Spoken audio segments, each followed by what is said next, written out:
คุณซึ่งเกม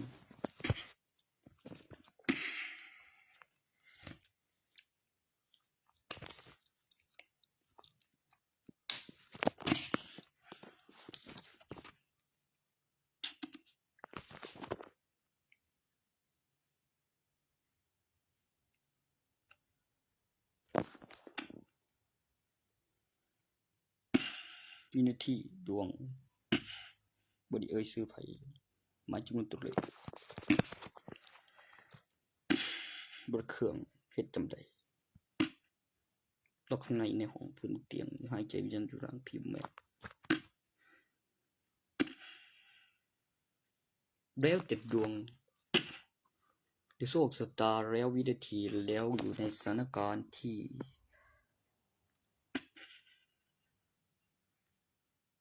บ่ลืมเลยว่าเฮ็ดอิหยังก่อนหน้านั้นแล้วถึงได้ไปฟื้นในห้องล็อกข้างในยังไม่ตายยันอยู่ล่างพี่ไม่ใส่เพราะใบทะเบียนบ้านบัตรประชาชนคือรู้บัตรประชาชนไปถึงก่อนพอผูกมัดกับใบทะเบียนบ้านมีชื่อ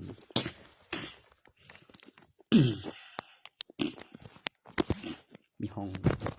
ตำแหน่งที่ปลอดภัยในใบทะเบียนบ้านโอ้ย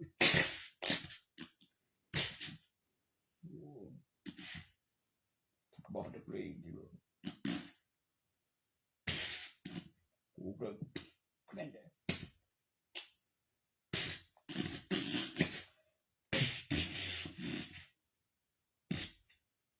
บอกอื่นปันหงมันต้องปันหงเลยคุณต่างกับผมฟื้นบนเตียงวันพรุ่งนี้และวันมะรืนคนยังไม่ตายเลือกได้2 วันใน1 วันพี่ใบบอกป่วยย้อนทั้งดวงกล้องจรล็อกข้างในดูหลักฐานในกล้องจร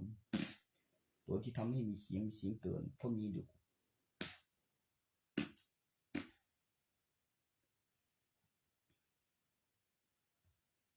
428ของเทวดาและจุลอย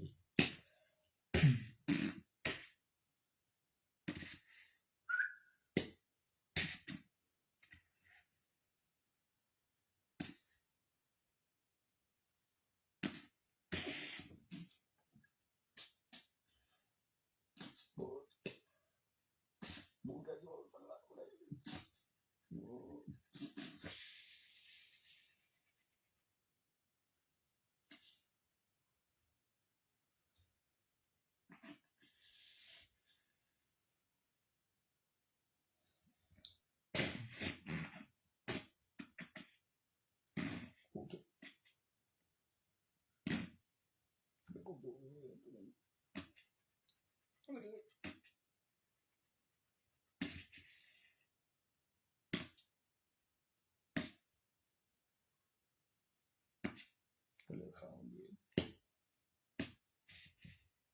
เป็นข่าวเย็น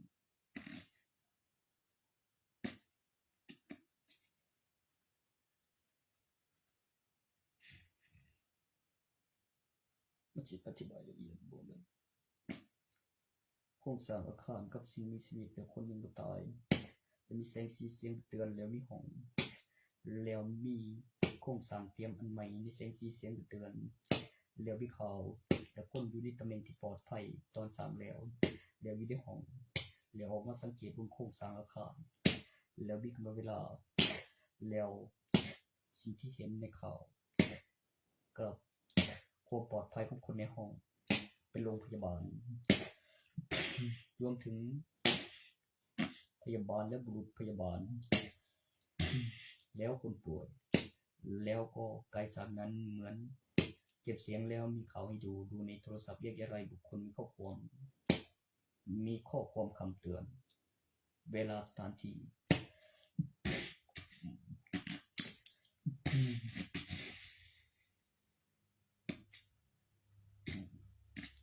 พริบตาตำแหน่งที่ปลอดภัยไม่ได้เคลื่อนภาคต่อเรื่องหนึ่งเป็นระบบพัฒนาอัตโนมัติแสงสีเสียงเตือนและมีโครงสร้างอาคารเตรียมไว้ด้านบนวางพร้อมกันใกล้เขามีการถมมีการสร้างใหม่พริบตา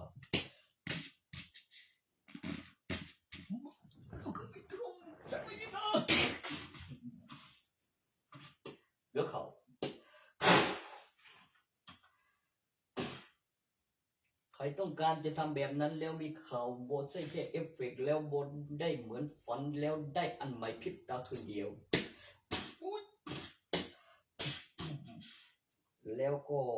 คำอธิบายในการลงทุนบอกไว้เกี่ยวกับมารยาทและก็ความปลอดภัยของคนภายในห้องแล้วก็สถานที่โรงพยาบาลและผู้ป่วยเป็นสถานที่รักษาบ้าเนาะเขาไม่ดีหรอก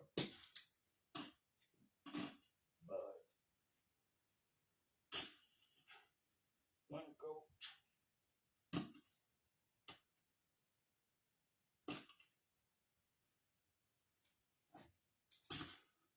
โดนเครื่องบินถล่มบ่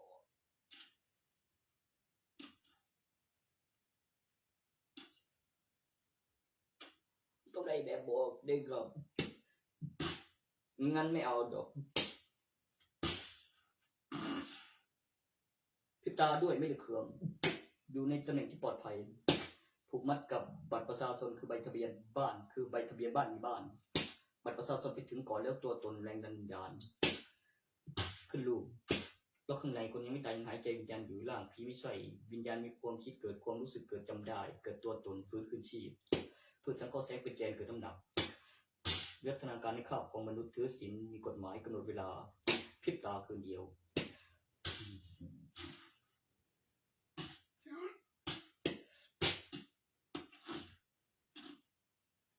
ไม่ผมไม่ได้พูดเล่นนะครับ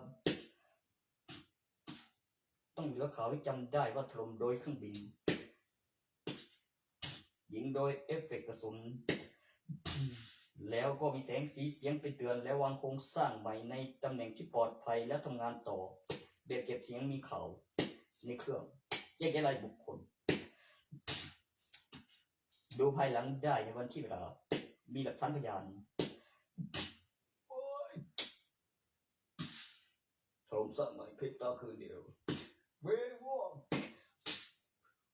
มาทางอากาศด้วยมีใส่แล้ววิ่งด้วยสิวิ่งว่าเฮ้ยยิงแล้วนะเว้ยโธ่แบบยิงแล้ววิ่งด้วยเว้ยทำไมคือวิ่งตอนเป็นวิดีโอส่วนที่เห็นนั่นเป็นภาพตอนยานหรืออุปกรณ์พาหนะทางอากาศเคลื่อนที่แล้วโค้งแล้วตัวที่วิ่งหรือเดินถ้าจะไวหน่อยแบบสิ่ง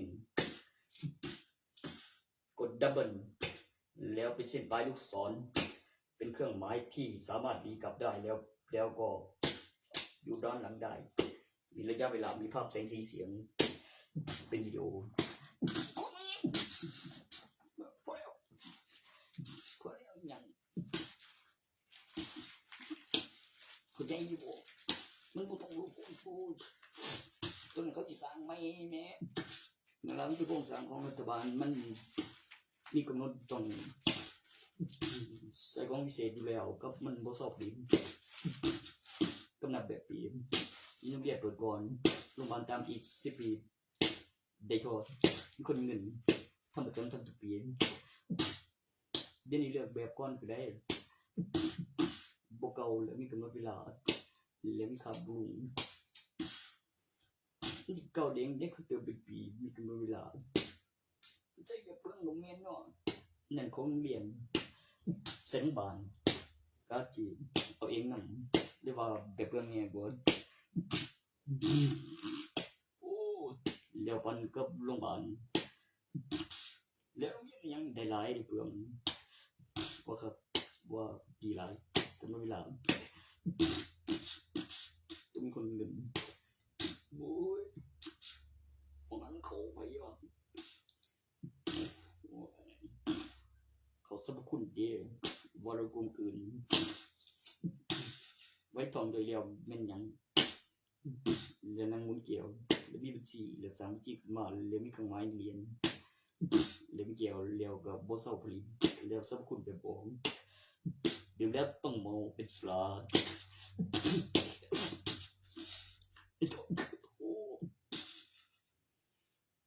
แล้วเกี่ยวกับไรผมเบิ่งบ่ตอนผมเกี่ยวไอ้ตัวเนี้ยผมตัวเนี้ย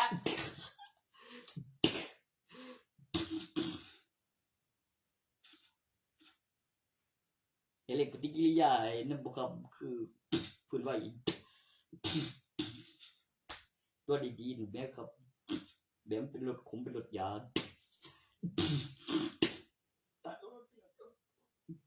มันเป็นวิตามินอย่างเดียวแหละเพราะว่าเราทั้งรุนขนร้อนตัวที่ทำให้มีผลข้างเคียงร้อนตัวนั่นโอ้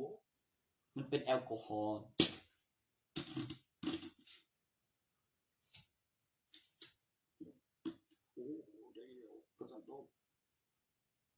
ตัวนี้มีรูปคนสัมผัสปลุกเสกแลกเปลี่ยนมีสูตรสลายมีน้อยลงมีสรรพคุณวิดีโอคำอธิบายที่เป็นประโยชน์ต่อประโยคคำว่ายาและมีประโยชน์ต่อการพัฒนาและประโยคคำว่ายามาก่อนเสพติดนะแม่ตัวยาเสพติดนั่นสัมผัสปลุกเสกมีรูปคนเงินซื้อมาในเงินมีรูปคนมีตัวอักษรปรุงรสแยกแยะรายบุคคลไม่ได้ใช้คำโกหกตรวจบัตรประชาชนโดยชอบธรรม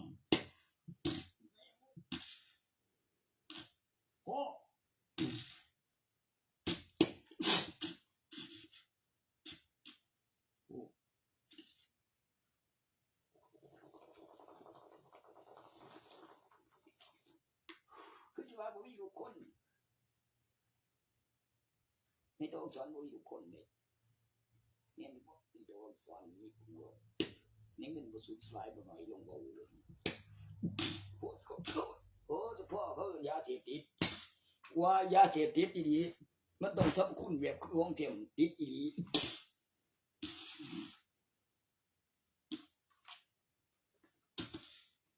เห็นเจ้าของเป็นครั้งหรือมีแผนฝ่ายการจดจำการพัฒนาเรียกโปรแกรม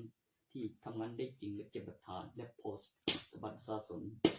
และมีกล้องวงจรตำแหน่งที่ปลอดภัยและเป็นประโยชน์ต่อเจ้าของไอดีและเจ้าของตัวละครของแผ่นป้ายวัดพลังตัวนั้นเป็นเช่นบูดตัวปรับความสมดุลที่ไม่มากเกินไปแล้วก็ไม่น้อยเกินไปเป็นพลังงานที่สามารถควบคุมได้โดยมีปุ่มกดการทำงานที่ใช้งานได้จริงของแอปพลิเคชันโอ้แล้วก็คะแนน WEXP ที่สามารถเลือกได้อยู่3อย่างคือคุณจะอยู่ในจินตนาการหรืออยู่ในสัญชาตญาณหรือ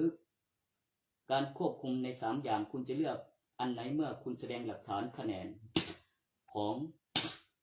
WEXP โอ้หรือจะเปิดแรงดันวิญญาณก็ได้โอ้อีหลีไว้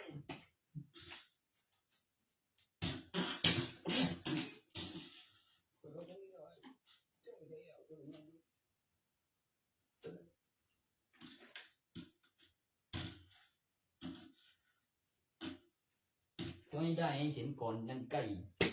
ส่วนปรับสังกดแสงแล้วอยู่ในสถานการณ์ที่แตกปกติแล้วเหมือนเย็นแล้วเราถึงและแผนที่ถึงก่อนแล้วก็ขึ้นรูปและผู้นำและผู้รู้เรื่องแล้วเราพิบและว่าและอยู่ในสถานการณ์ที่แตกปกติแล้วต่อจากผู้นำประเทศประกันชีวิตพริบตารอการกระพริบของสัญญาณแสงบาลีแผนที่ไปถึงก่อน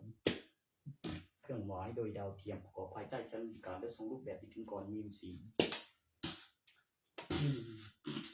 แล้ววัตถุก็กลายเป็นอุปกรณ์โดยภายใต้สัญญาณที่ทำให้เห็นในรูปแบบไปถึงก่อนและมีสีแล้วจะสร้างแล้วซื้ออุปกรณ์แล้วนอกจากการมีเครื่องหมายแล้วก็มีการพัฒนาต่อ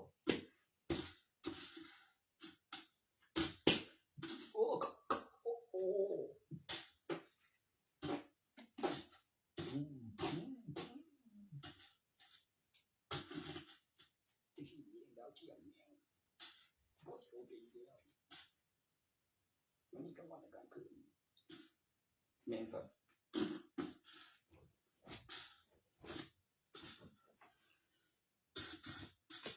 2012นั่นเป็นชิ้นวิดีโอแฟ้มข้อมูลป้องกันภัยพิบัติที่นอกเหนือจากป้องกันข่าวร้ายที่ยังมีเลยข่าวนั้นแล้วปรับแล้วก็เก็บหลักฐานแล้วคำอธิบายแล้วการหลีกเลี่ยงแล้วก็วงจรแล้วเรียงแอคชั่นพิมพ์ไว้บอกไว้เกิดความมหัศจรรย์แล้วมีวิดีโอแล้วตั้งชื่อมาก่อนโดยคำเตือนจากสนามบินขึ้นเครื่องแล้วก็ขึ้นรูปมิสูจน์สลายรูปแบบของมนุษย์และเป็นวัตถุและเครื่องหมายตำนาน นำไฟฟ้าอุปกรณ์ต่อสารอาชีพนักเรียนที่ละและเปิดดูก่อนได้ใน2011แล้วก็กลาย2012แล้ว2013มา2012แล้ว2013ใหม่แล้วการถ่ายทอดสดแล้วก็เปิดกลายไปอีก10ปี100ปีก็ได้แล้วพริบตาและสถานการณ์ที่แปรปกติแล้วที่มีการคำนวณว่าจะมีเกิดขึ้นภัยพิบัติที่เป็นอันตรายโดยการตั้งชื่อจากสนามบินมาเป็นคำเตือน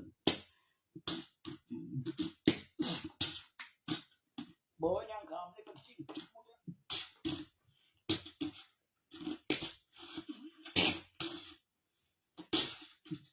ตอนนั้นก็เหมือนป้องกันข่าวร้ายที่ไม่มีใครสามารถตัดสินได้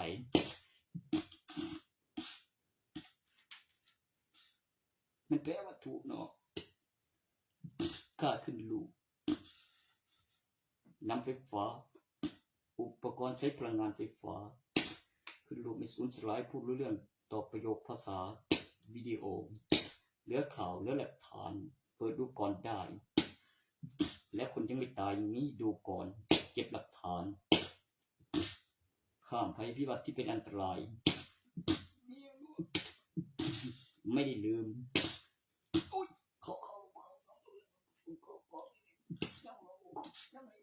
ตัวชื่อมันเรียนบอย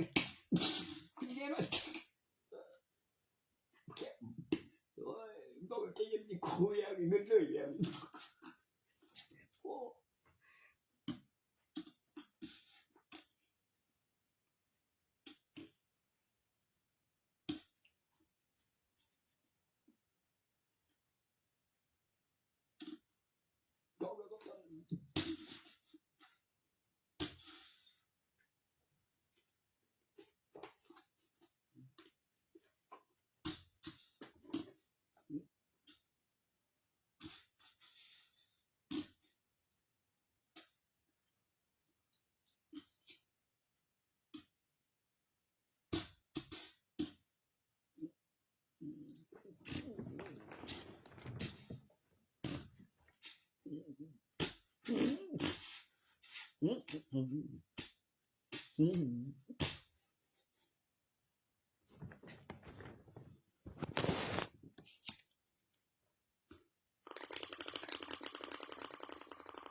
ไง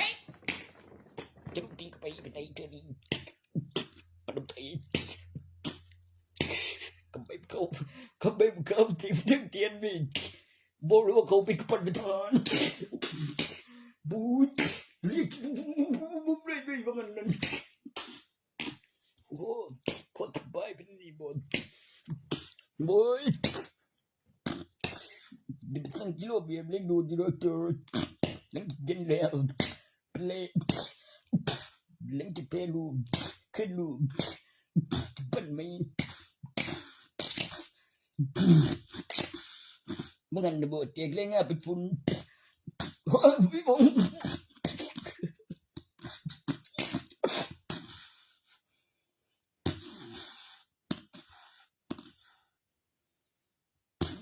ตุนดิจิบนวิสาทบอกเนื้อธนาการยังไม่สุดแข็งแกร่งไม่คึกสนิมโอ้ผมแข็งแกร่งมีเวลากินบนวิสาทหน่วยอื่นเป็นอย่างนี้เป็นผู้ที่จัดการราชาโจรสลัดวีรบุรุษในตำนานกองทัพเกิดบ้า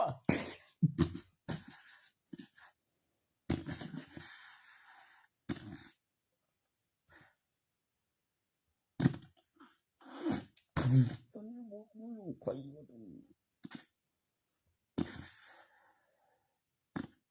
ตัวเล่ลี่เป็นราชาดินราชนรกเดลี่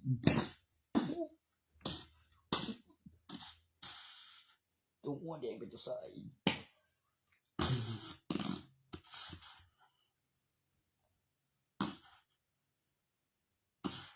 ตัวจอมพลอยู่กลุ่มบิ๊กมัม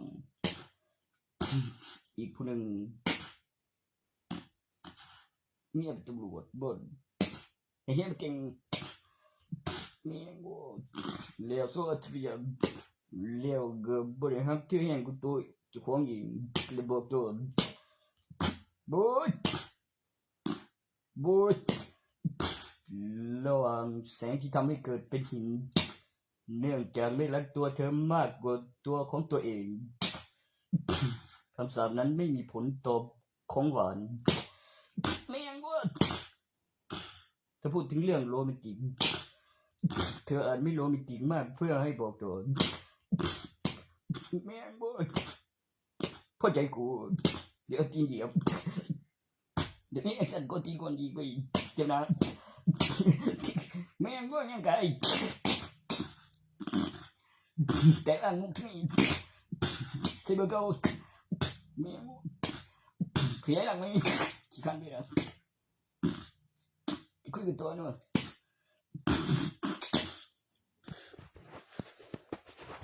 กูอัจฉริยะจอมพลขุนบ้านเลย